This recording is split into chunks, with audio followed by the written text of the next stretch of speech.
हिंदू नैतिकता के अनुसार मानव शरीर में 10 द्वार कौन से हैं? मनुष्य की 5 प्रणालियां पंचकोश हैं। भोजन, जिसे अन्नमय कोश कहते हैं।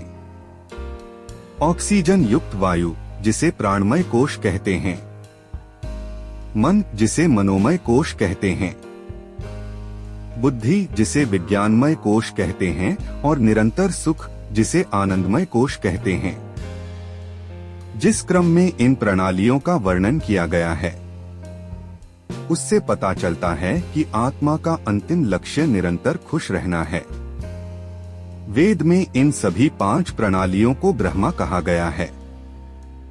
इसका सीधा सा मतलब है कि ब्रह्मा शब्द के मूल अर्थ ब्रीहि वृद्धा के अनुसार ये सभी बहुत महान हैं।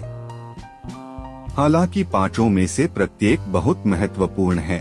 आत्मा स्थायी सुख की प्राप्ति को सर्वोच्च महत्व देती है। देखें कि 5 क्यों महत्वपूर्ण हैं। भोजन, अन्नम, बहुत महत्वपूर्ण है, क्योंकि इसके बिना व्यक्ति जीवित भी नहीं रह सकता है। इसलिए कार्बोहाइड्रेट, प्रोटीन, विटामिन, खनिज आदि जैसे इसके घटकों के लिए भोजन का विश्लेषण ध्यान में रखा जाना चाहिए, ताकि शरीर और मस्तिष्क को अच्छे स्वास्थ्य में बनाए रखने के लिए इन सभी पोषक तत्वों का सेवन किया जा सके। नंबर 2, श्वसन के लिए गैर प्रदूषित और समृद्ध ऑक्सीजन युक्त वायु प्राण, शरीर और मस्तिष्क के स्वास्थ्य के लिए बहुत अच्छी है।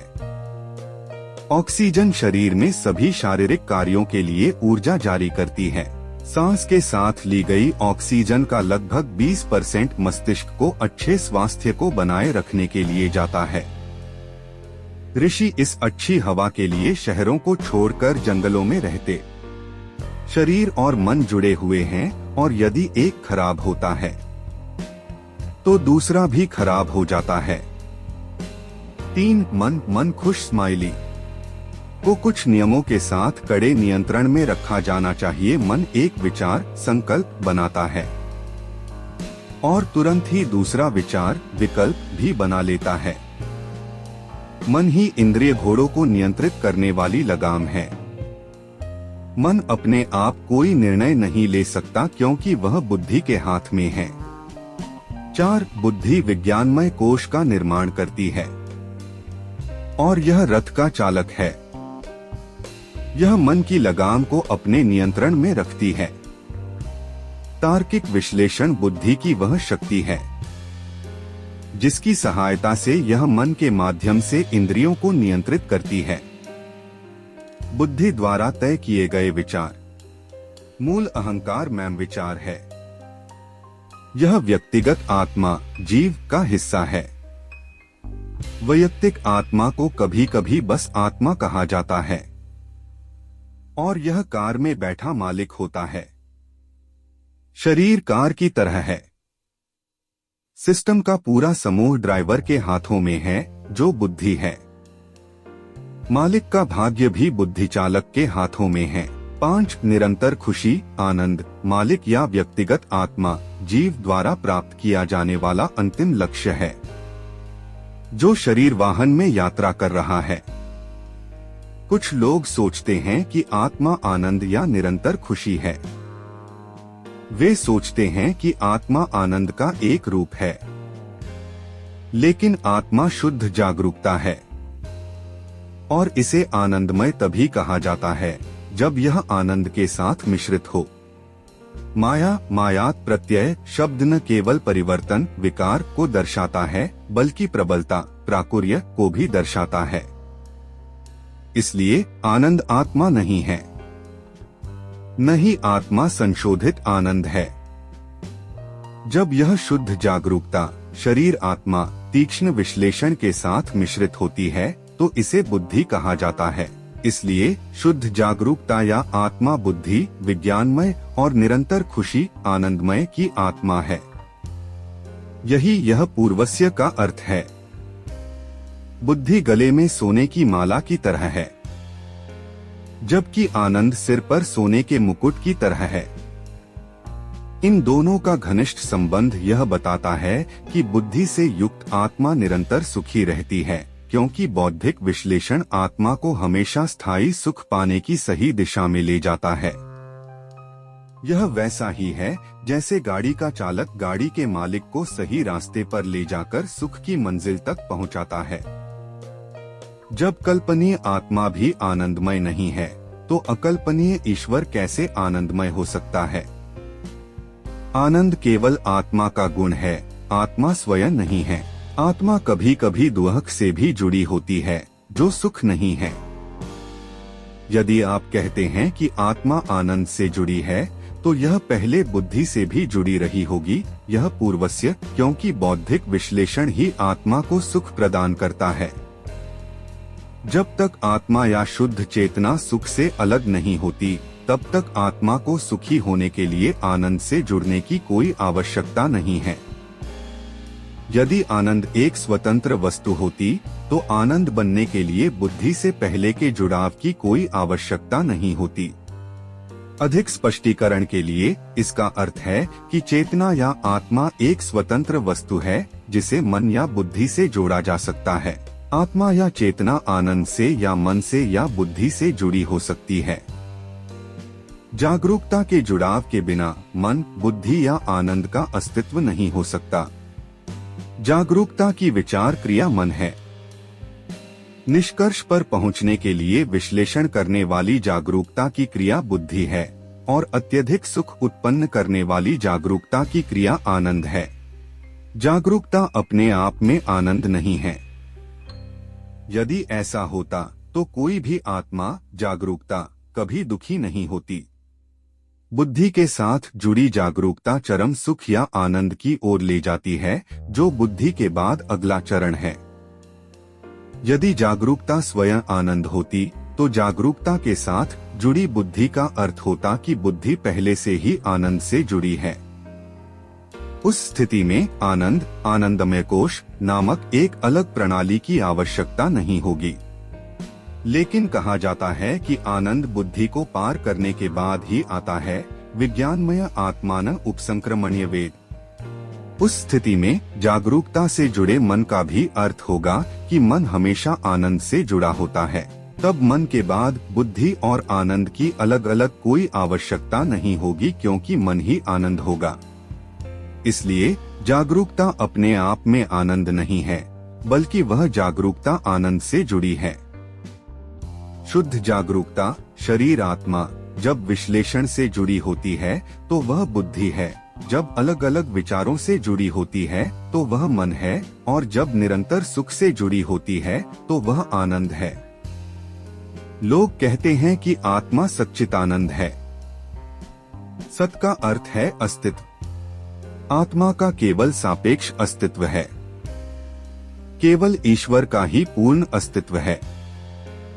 इसलिए आत्मा के संदर्भ में सत का अर्थ केवल सापेक्ष अस्तित्व है, न कि पूर्ण अस्तित्व। चित का अर्थ है जागरूकता।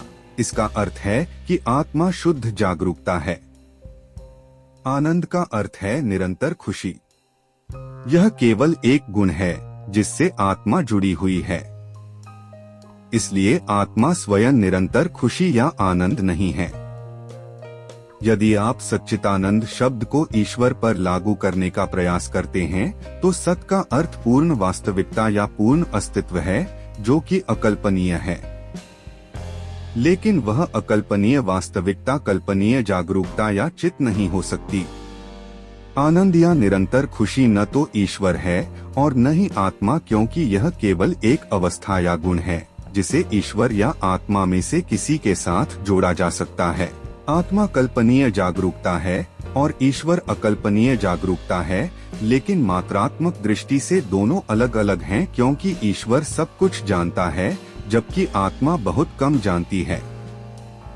चूंकि कोई भी आत्मा सब कुछ नहीं जान सकती, इसलिए यह मात्रात्मक अंतर आत्मा को कल्पनीय बनाता है, जबकि ईश्वर अकल्पनीय है। आत्मा या ईश्वर का विश्लेषण 5 प्रणालियों पंचकोश का विश्लेषण मानव पर लागू होता है, क्योंकि एक ऊर्जावान प्राणी में श्वसन प्राणमय कोश नहीं होता है। वे भौतिक भोजन अन्नमय कोश भी नहीं खाते हैं। ऊर्जावान प्राणियों द्वारा खाया जाने वाला भोजन निष्क्रिय ऊर्जा है, जो सीधे ब्रह्मांडीय ऊर्जा से लिया जाता है। वह निष्क्रिय ऊर्जा ईश्वर द्वारा की गई अकल्पनीय व्यवस्था के माध्यम से बिना किसी भौतिक तंत्रिका तंत्र की आवश्यकता के ऊर्जावान प्राणियों में सीधे तंत्रिका ऊर्जा में परिवर्तित हो जाती है। अन्य 3 प्रणालियां मनोमय, विज्ञानमय और आनंदमय ऊर्जावान और मानव दोनों के लिए समान हैं। 5 प्रणालियों का यह वैदिक विश्लेषण एक साधारण मनुष्य पर लागू किया जा सकता है और इस विषय में ईश्वर का कोई संदर्भ नहीं है। विश्लेषण शुद्ध जागरूकता की आत्मा के रूप में पहचान के साथ समाप्त होता है। यदि आप इस संदर्भ में प्रयुक्त ब्रह्मा शब्द को ईश्वर के अर्थ में लें, तो यह ईश्वर के मानव अवतार का विश्लेषण बन जाता है। मानव अवतार में भी माध्यम के रूप में वही साधारण मनुष्य शामिल है। मानव माध्यम एक घटक है और अकल्पनीय ईश्वर मानव अवतार का दूसरा घटक है। अवतार के मानव माध्यम के मामले में शरीर अन्नमय से शुरू होकर शुद्ध जागरूकता आत्मा सहित सभी 5 प्रणालियां ईश्वर बन जाती हैं। ऐसा इसलिए है क्योंकि अकल्पनीय ईश्वर एक एकल इकाई बनने के लिए माध्यम में विलीन हो जाता है। इस प्रकार मानव अवतार में प्रत्येक प्रणाली को ब्रह्मा या ईश्वर कहा जा सकता है। जब तक हम इस बात से सहमत नहीं होते कि अवतार में शरीर भी ईश्वर बन जाता है, हम विशाल गोवर्धन पर्वत को उठाने वाले कृष्ण नामक छोटे लड़के के शरीर की कोमल उंगली की व्याख्या नहीं कर सकते। याद रखें कि इस विषय में कहीं भी सीधे तौर पर यह नहीं कहा गया है कि शरीर ब्रह्मा नहीं है। एक के बाद एक प्रणाली का विश्लेषण करते हुए, जैसा कि वेद में किया गया है, प्रत्येक को ब्रह्मा घोषित किया गया है। इसका मतलब यह है कि अवतार में प्रत्येक प्रणाली भगवान बन जाती है। आत्मा या ईश्वर का विश्लेषण 5 प्रणालियों पंचकोश का विश्लेषण मानव पर लागू होता है, क्योंकि एक ऊर्जावान प्राणी में श्वसन प्राणमय कोश नहीं होता है। वे भौतिक भोजन अन्नमय कोश भी नहीं खाते हैं। ऊर्जावान प्राणियों द्वारा खाया जाने वाला भोजन निष्क्रिय ऊर्जा है, जो सीधे ब्रह्मांडीय ऊर्जा से लिया जाता है। वह निष्क्रिय ऊर्जा ईश्वर द्वारा की गई अकल्पनीय व्यवस्था के माध्यम से बिना किसी भौतिक तंत्रिका तंत्र की आवश्यकता के ऊर्जावान प्राणियों में सीधे तंत्रिका ऊर्जा में परिवर्तित हो जाती है। अन्य 3 प्रणालियां मनोमय, विज्ञानमय और आनंदमय ऊर्जावान और मानव दोनों के लिए समान हैं। 5 प्रणालियों का यह वैदिक विश्लेषण एक साधारण मनुष्य पर लागू किया जा सकता है और इस विषय में ईश्वर का कोई संदर्भ नहीं है। विश्लेषण शुद्ध जागरूकता की आत्मा के रूप में पहचान के साथ समाप्त होता है। यदि आप इस संदर्भ में प्रयुक्त ब्रह्मा शब्द को ईश्वर के अर्थ में लें, तो यह ईश्वर के मानव अवतार का विश्लेषण बन जाता है। मानव अवतार में भी माध्यम के रूप में वही साधारण मनुष्य शामिल है। मानव माध्यम एक घटक है और अकल्पनीय ईश्वर मानव अवतार का दूसरा घटक है।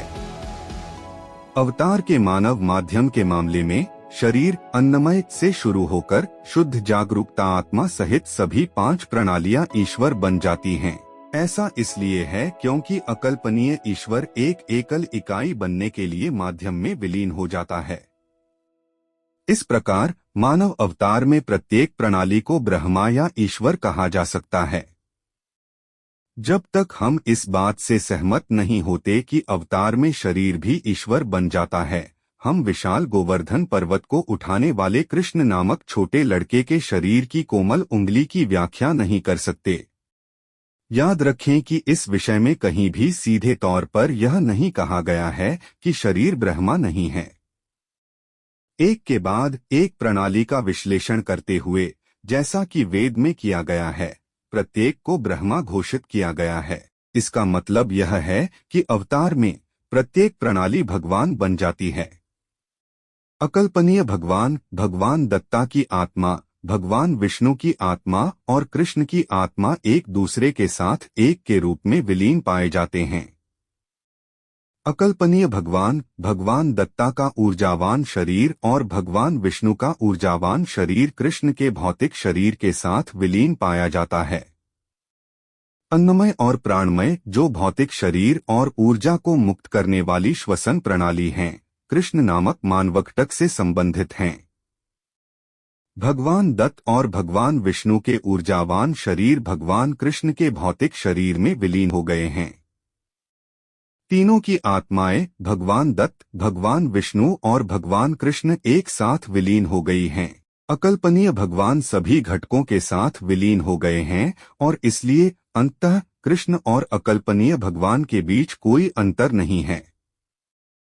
तीनों के मन, बुद्धि और खुशी विलीन हो गए हैं, जिसके परिणामस्वरूप अकल्पनीय भगवान के विलय के कारण कृष्ण का दिव्य मन, बुद्धि और खुशी हुई है।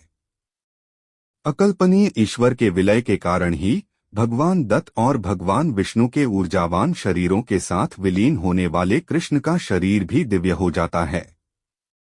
इस प्रकार भगवान कृष्ण भगवान विष्णु के प्रत्यक्ष अवतार और भगवान दत्त के अप्रत्यक्ष अवतार हैं। भगवान दत्त अकल्पनीय ईश्वर के प्रत्यक्ष अवतार हैं। यदि आप सूक्ष्मदर्शी से या बुद्धि की कल्पना की क्षमता के माध्यम से देखें तो आप अकल्पनीय ईश्वर को छोड़कर सभी घटकों को समझ सकते हैं।